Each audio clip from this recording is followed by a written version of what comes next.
Episode 5. பொதுவாவே நாம காலையில என்ன மாதிரியான மனநிலையோட எந்திரிக்கிறோமோ அந்த நாளும் அதே மாதிரி தான் அமையும். அதனால முடிஞ்ச அளவுக்கு நாம காலை பொழுத சுறுசுறுப்பாகவும் புத்துணர்ச்சியாகவும் ஆரம்பிக்க வேண்டியது ரொம்ப முக்கியம். காலையில எந்திரிக்கிறப்பவே ரொம்ப சோர்வா ஃபீல் பண்ணோம் அப்படின்னா அன்னைக்கான நாளும் ஒரு மாதிரி டல்லா தான் போகும். உதாரணத்துக்கு காலையில நீங்க ஏதோ ஒரு பாட்டை கேட்டிருப்பீங்க, அதை நீங்க விரும்பி கூட கேட்டிருக்க மாட்டீங்க. ஆனாலும் உங்களுக்கே தெரியாம அந்த நாள் முழுக்க அந்த பாட்டை நீங்க முணுமுணுத்துக்கிட்டே இருப்பீங்க. அப்படித்தான் என்னதான் நாம சுறுசுறுப்பா இருக்கிற மாதிரி காமிச்சுக்கிட்டாலும் நீங்க மார்னிங் மட்டும் டல்லா ஃபீல் பண்ணீங்கன்னு வச்சுக்கோங்களேன், கண்டிப்பா அன்னைக்கான நாளும் ஒரு மாதிரி மந்தமா தான் போகும்.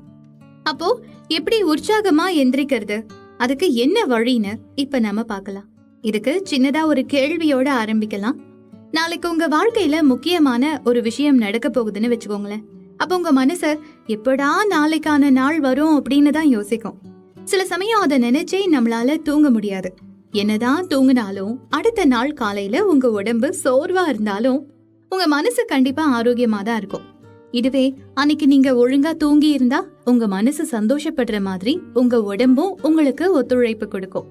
அப்ப அடுத்த நாளோட வெற்றி இன்னைக்கான தூக்கத்துலதான் இருக்கு. அத நாம முதல்ல புரிஞ்சுக்கணும். அடுத்து நாளைக்கு நாம என்னெல்லாம் பண்ண போறோம்னு நீங்க முன்னாடியே பிளான் பண்ணி வச்சுக்கிட்டீங்கன்னா நீங்க எந்திரிக்கிறப்பவே உங்களோட மூளை ரொம்ப ஆக்டிவா இருக்கும். அதே நேரம் ஒவ்வொரு நாளுமே உங்களுக்கு பிடிச்ச விஷயத்துக்கு ஒரு குறிப்பிட்ட நேரம் ஒதுக்குங்க. ஏன்னா எப்பவுமே வேலை வேலைன்னு ஓடிக்கிட்டே இருந்தா நம்மளையும் அறியாம சில சலிப்புத்தன்மை நமக்குள்ள வரும். இதுவே உங்களுக்கு பிடிச்ச ஒரு விஷயத்த செய்யறப்போ நம்ம மனசு ஒரு மாதிரி சந்தோஷமா ஃபீல் பண்ணும். அதனால உங்களுக்கு ஒரு படம் வரைய பிடிக்கும் அப்படின்னா அதுக்காக ஒரு மணி நேரம் ஒதுக்குங்க.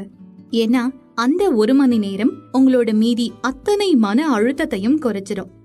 காலையில ஆக்டிவா இருக்கணும் அப்படின்னா அன்னைக்கான நாள்ல உங்களுக்கு பிடிச்ச விஷயத்த செய்ய போறேன் அப்படின்னு யோசிச்சுக்கோங்க. அப்படி யோசிக்கிறப்போ நம்ம மனசு ஆட்டோமேட்டிக்காவே அதை பத்தி யோசிக்க ஆரம்பிக்கும். அடுத்து நேர்மறையான சிந்தனைய வளர்த்துக்கணும்.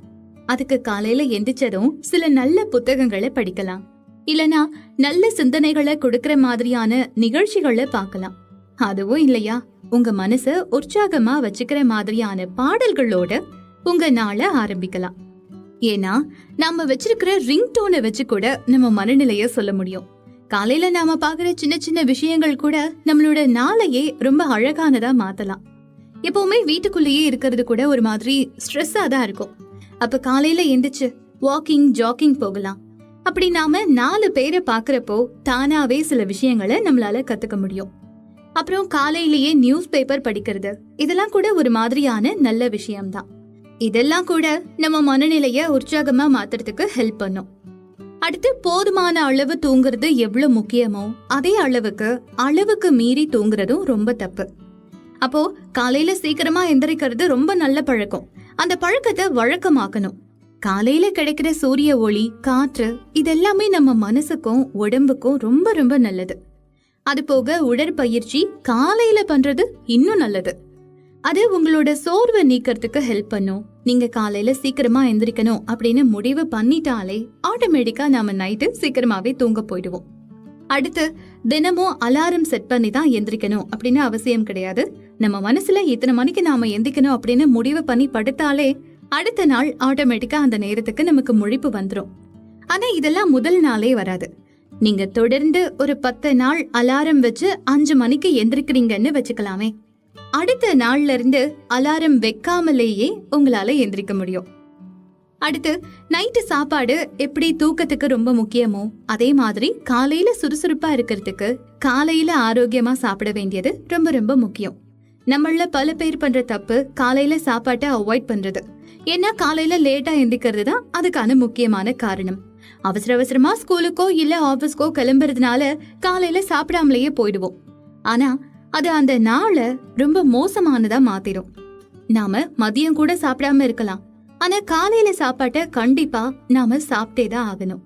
நம்ம உடம்புக்கு தேவையான ஊட்டச்சத்து இருந்தாதான் அன்னைக்கு ஃபுல்லா நம்மளால ஓட முடியும். ஏன்னா தூங்குறது நம்ம உடம்ப ரீசெட் பண்ற மாதிரியான ஒரு ப்ராசஸ். அப்போ நம்மளோட எனர்ஜில இருந்து எல்லாமே ஒரு மாதிரி குறைஞ்சிரும். மறுபடியும் நம்மளோட நாளை ஆரம்பிக்கிறப்போ அதுக்கு தேவையான உணவு நமக்கு வேணும். நம்ம காலையில சாப்பாட்டை சாப்பிடாம நேரடியா மதியம் சாப்பிடுறப்போ நமக்கு தூக்கம் வராம இருக்கிறதுக்கு அதிக சான்சஸ் இருக்கு. இதெல்லாம் கூட நம்மளுடைய ஆரோக்கியத்தை மட்டும் இல்லாம நம்ம தூக்கத்தையும் சேர்த்து பாதிக்கும். புத்துணர்ச்சியா இருக்கணும் அப்படின்னா அதுக்கு கண்டிப்பா இந்த விஷயங்கள் எல்லாம் நாம ஃபாலோ பண்ணி தான் ஆகணும். அடுத்து முன்னாடியே சொன்ன மாதிரி என்ன நடந்தாலும் நல்லதுக்கு அப்படின்னு நினைக்கிற ஒரு மனப்பக்குவத்தை வளர்த்துக்கணும். அடுத்து இன்னும் என்னெல்லாம் இருக்கு அப்படிங்கறத அடுத்தடுத்த எபிசோட்ஸ்ல மிஸ் பண்ணாம கேளுங்க.